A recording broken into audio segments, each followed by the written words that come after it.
ubwenge kandi ubifitiye ubushobozi yagenda akinginga bari abantu bari mu mipira n'abandi bari mu siporo bakaza bakumva ijambo ry'Imana byibuze bakakunanira ariko wababwiye akanga ariko wababwiye bakamenya ko basuzugwe ko muri bari bari gukina aba harimo abakiriye rero umuntu ugenda abinginga bazi sibyo se ari gihe shitani nyine nawe abacengera hariya akavuga ati mwe mukina agapira bataza kubantwara kandi harimo abantu bakwiriye kuza kudufasha gukora umurimo w'Imana. Imana niyirinda ari amaguru. Uwo muntu uri kubabwira ngo muze mwumve ijambo ry'Imana n'ijye umubatumye mu mwumvire muze mu izina rya Yesu. Iki kibuga twagiteguriye umurimo umwe uyu mwanya wo kuvuga ijambo ry'Imana. Nimba rero wubaha Imana ngwino wumve ijambo ry'Imana. Nimba utayubaha reba handi hantu wigira kuko hano turi kuvuga ubutumwa bwiza mu ijambo ry'Imana. Ntabwo uyu munsi ari wo gukina umupira n'uwo kuvuga ubutumwa n'uwo kumva ijambo ry'Imana. Rero nimba wumvira nimba uri umwana w'Imana ngwino wumve ijambo ry'Imana. Ariko nimba uri umwana utumvira byibuze gira ikinyabupfura cyaho wavutse naho uba n'ababyeyi bawe ugaragaze abari bo uze wumve ijambo ry'Imana. Imana ishimwe cyane.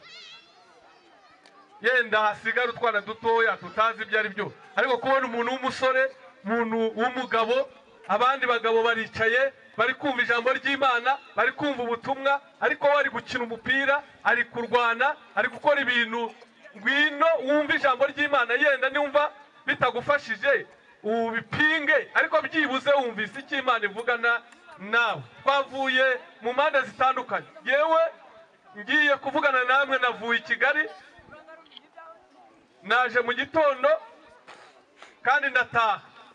Ushobora kuzongera kumbona mu yindi myaka simbizi ariko n'ubuntu wagiriwe kugira ngo wumve ijambo ry'Imana. Ntabwo tubeshejweho n'umutima gusa ahubwo tubeshejweho n'ijambo ry'Imana kuko ijambo ry'Imana avuga ngo kuko umuntu adatuzwe n'umutima gusa ahubwo abeshejweho n'ijambo ry'Imana. Ndagira ngo nkubwire ushobora kwishuka ko ari ikindi kintu kikubeshejeho cyangwa kigutunze ariko ndagira ngo nkubwire udafite ubuntu bw'Imana n'ibyo waba ufite byose ntacyo byaba bimaze.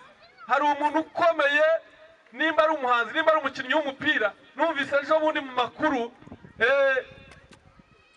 yari nawe ubwe yatangaje ko akomeye atangaza ko ari umuntu mbese ugezweho ariko aryamye gatoya ngo agiye kumva yumva umutwe uramuriye yumva uburibwe bwinshi cyane yumva agiye gusara abwira umugore we ati reba ukuntu unjyana kwa muganga kuko ndumva mu minota mikeya ndaba mpfuye.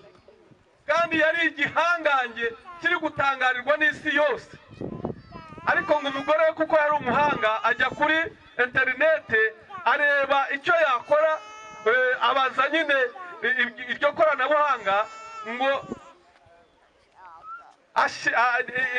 iyo mashini ya interinete nyine mubwira icyo akora. Nimba ari amavuta yashizemo sinzi ubwoko bw'amavuta byamubwiye asuka mu gutwi ngo mu gutwi aturukamwo cya gisimba cya shongoza amahembe kimwe kirekire gifite amaguru menshi cyari cyageze kiri hafi kugera ku bwonko. Nuko yahumetse atangira kubona ko Imana ikomeye aca bugufi. Ndagira ngo nkubwire rero mwene data Imana irakomeye. Nigwa gusinzira nigwa kureba nigwa kuvuga nigwa kunyeganyega nigwa kwicara nigwa gukora ibyo ukora byose ni Imana ifite imbaraga. Ubwo rero uyubahe nanjye nyubahe kandi kuyubaha nukubaha ijambo ryayo. Dusome ijambo ry'Imana hano muri Matayo igice cyawo cya 11 n'umurongo wa 28.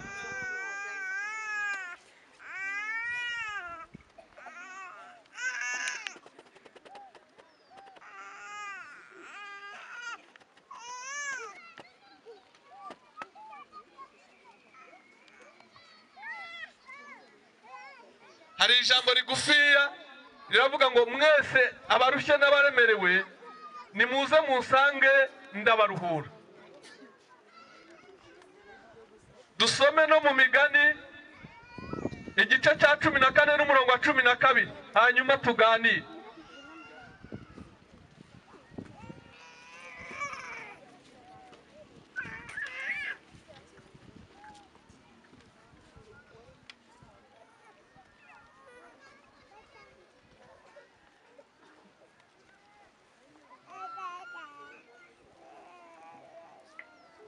Haravuga ngo hariho inzira itunganiye umuntu ariko iherezo ryayo ni inzira z'urupfu. Naho aseka mu mutima we harimo agahinda kandi amaherezo y'ibitwenge ni ugushavura. Ni Imigani 14 umurongo wa 12 n'uwa 13. Haravuga ngo hariho inzira itunganiye umuntu ariko iherezo ryayo ni inzira z'urupfu. Naho aseka mu mutima we harimo agahinda kandi amaherezo y'ibitwenge ni ugushavura.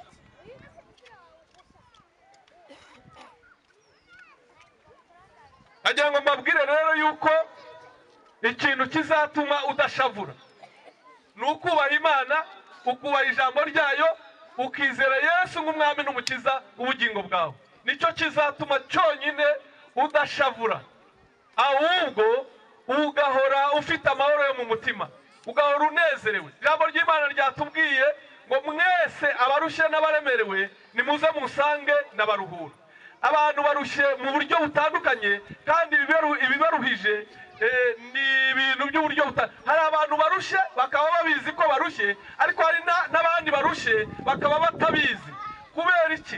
Iyo umuntu yarangije gutakaza ubwenge ntabwo amenya ko arushye. Kimwe mu bintu bituma umuntu abindushye ariko ntamenye ko arushye ni ibiyobya bwenge, cyane cyane ikiyobyabwenge cyitwa urumogi. Iyo wakinyweye uba urindushye ariko ntumenye ko urushye, kubera ko icyo gikora kibanza kukwica ubwenge, kibanza kwica ubwenge bwawe bugapfa, ibitekerezo byawe bigapfa, ku buryo gihindura ibintu uko warebaga ikintu akaba ari cyo nuba ariko ukita. Wabona inka ukabona ni intama, wabona imbwa ukabona ni ihene, wabona umuntu ukabona ni imbogo, wabona umwana ukabona ni igisimba, wabona umugore ukabona ni umwana mutoya. Ikiyobyabwenge cyitwa urumogi gihindura ibitekerezo byawe, kikakwereka ikintu uko kitari. Nicyo kiyobyabwenge rero kibi, nicyo kiyobyabwenge kibi, kuko kirabanza kikakwica, kikica amarangamutima yawe, kikica ubwenge bwawe, warangiza kikaguhereza imbaraga udafite, ku buryo gishobora kukubwira ngo ikorere ibiro 100 kandi ufite ibiro 45, kandi ukagerageza kubyikorera, ariko wagera aho ubitura ukaba waturika imitsi ugapfunuka amaraso, kubera ko nicyo cyakubeshye yuko ufite imbaraga kandi utazifite. Ni ikiyobyabwenge rero kibi, kandi iyo umuntu yakinyoye kiramutegeka, ntabwo aba afite imbaraga zo kukireka uretse Imana yonyine. Ariyo twaje kukubwira kugira ngo uyu munsi niwumva ijwi ry'Imana, Imana ikaguhamagara uyemerere iguhe agakiza. Yewe iwacu ntabwo twaguraga itabi, yewe n'urumogi nubwo ntarunyweye cyane, ariko ntabwo twaraguraga, twararuhingaga ariko urumogi rurahenda. Urumogi rurahenda, ni icyatsi gihenda kigura amamiliyoni. Ejo bundi ndi kuri interinete nasomye umuntu bafatiye ku kibuga cy'indege afite urumogi ruhagaze miliyoni 45. Avuye i Buganda sinzi aho yararujya. Miliyoni 45 kandi ari umugore, kandi atarwikoreye ku mutwe, ari mu gakapu. Muri kubyumva ukuntu ruhenda? Rero nagira ngo mubwire, nubwo ruhenda gutyo, uko ruhenda ni nako rwangiza abarunywa. Yanyweye urumogi azafungwa, urucuruza, urunywa, urutanga ujya kurugura n'urucuruza bazajya bafungwa imyaka 25 indi burundu. Ibyo byaranzuwe mu mategeko. Urumva rero ni ikiyobyabwenge leta irwanya, Imana irwanya, itorero rirwanya, ababyeyi barwanya, ariko shitani nawe ari kurwanya ku bantu be kugira ngo bumvishe ko ari ikintu cyiza, kubera ko iyo warunyoye rumera nk'uruguhereje umunezero udafite, rumera nk'uguhereje amahoro udafite, ndetse ukajya wumva indirimbo, ukumva amahoro, ukumva imiziki.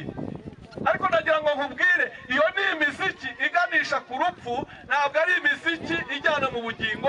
Dore imiziki iganisha mu bugingo ni iyi ngiyi, abaririmbyi, abarokore bari kuririmba, abahanzi bari kuririmba. Ariko iyo miziki uri kumva iterwa n'urumogi ni imiziki y'abadayimoni iganisha ku rupfu. Mwese abarushye n'abaremerewe, Yesu yamenye yuko bishobora kuba, nigira inama yo gutoroka bitangenda i Kigali. Hari muri 85. Kuva icyo gihe ntabwo ndongera gutaha, ngenda ngiye kubasura. Imana ishimwe ko uwo muntu yarakize, arakizwa, n'umugabo we arakizwa, bagaruka kunshaka i Kigali,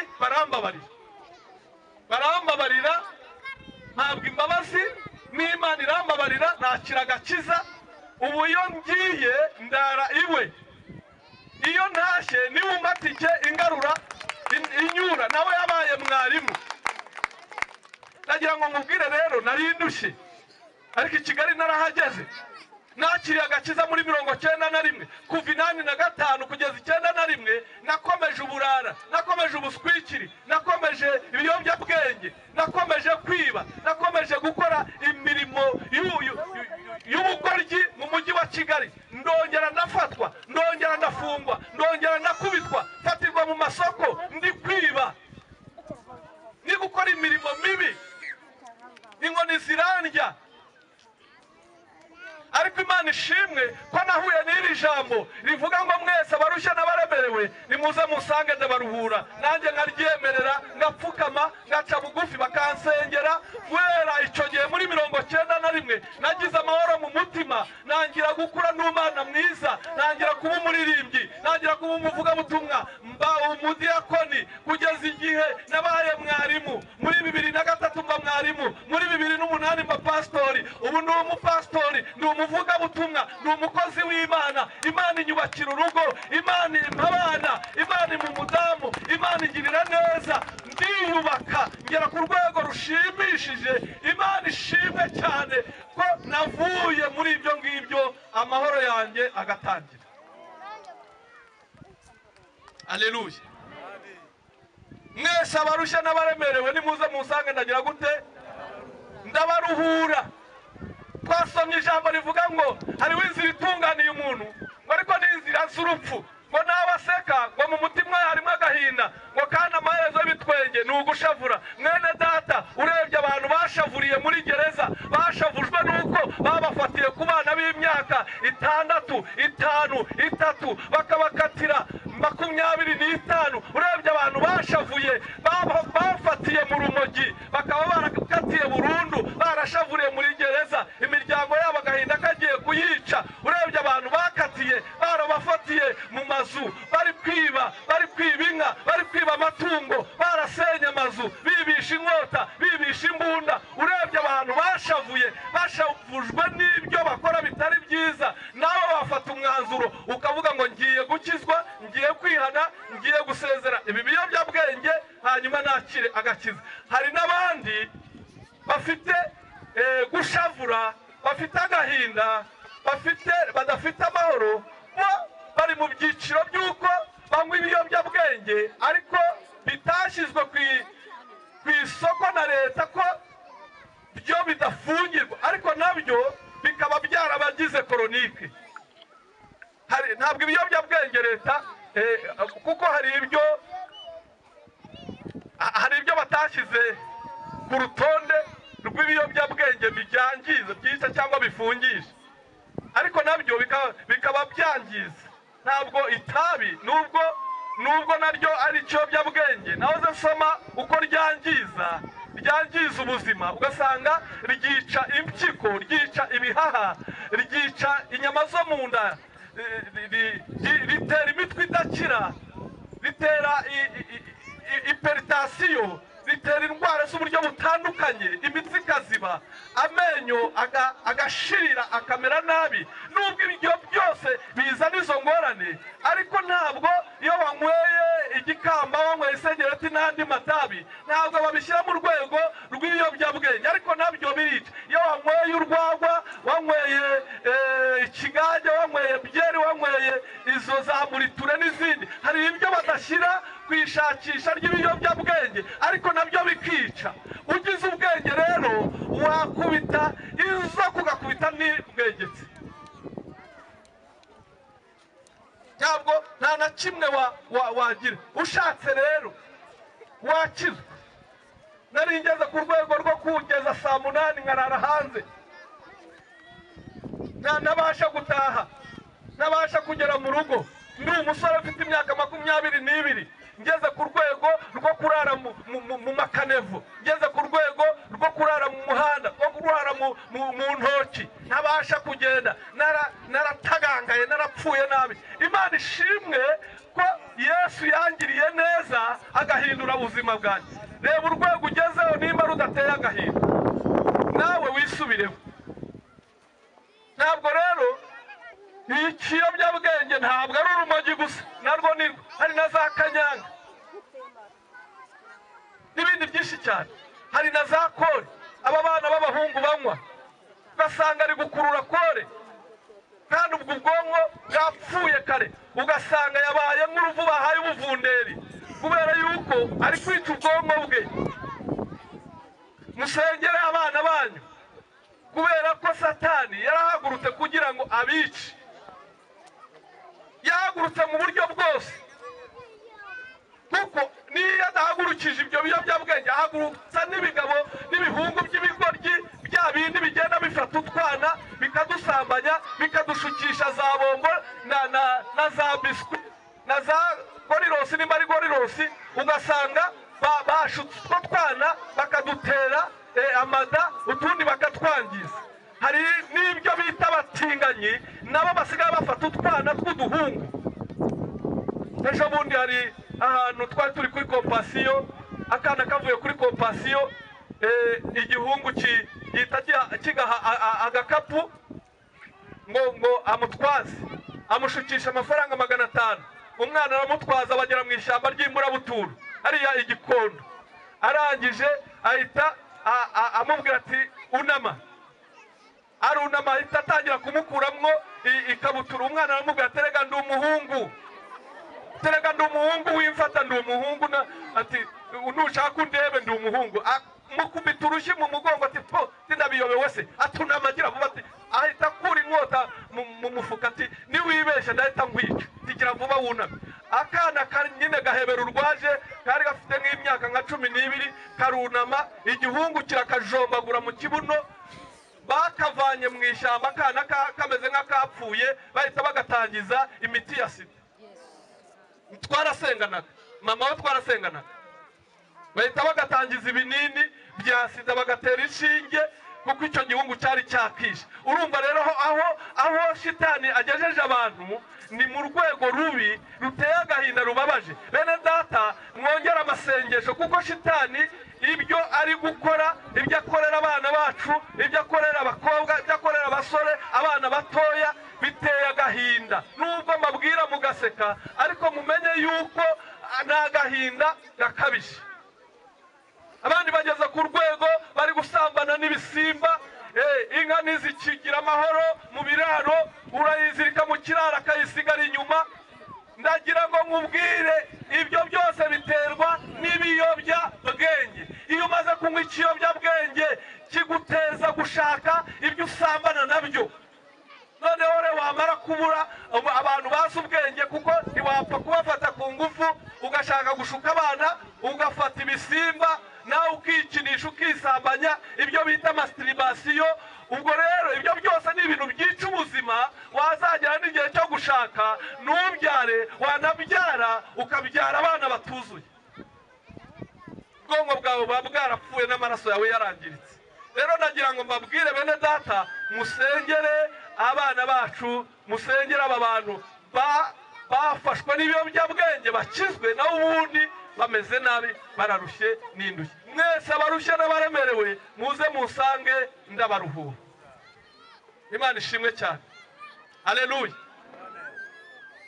Imana ibafashe, Imana ibagirire neza, mwemere gukizwa, mwemere kwihana, mwemere guhindukira, mwemere kureka ibiyobyabwenge kugira ngo mubone amahoro.